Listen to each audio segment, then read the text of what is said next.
Hello! In this video I will show you how to enter recovery mode on VIVO iQOO Z10.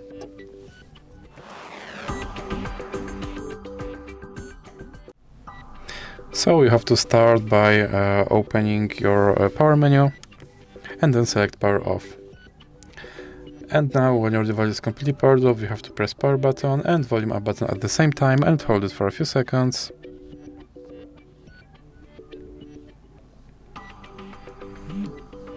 And you can let go of power button when you see your logo on your screen, and here you have to use volume buttons and move to recovery mode, then press power button to select.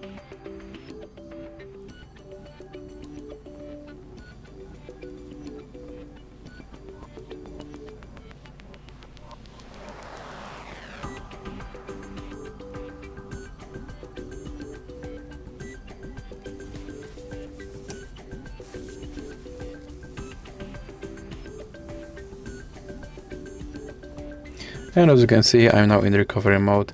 So that's it for this video. If you liked it, please remember to leave a like and subscribe.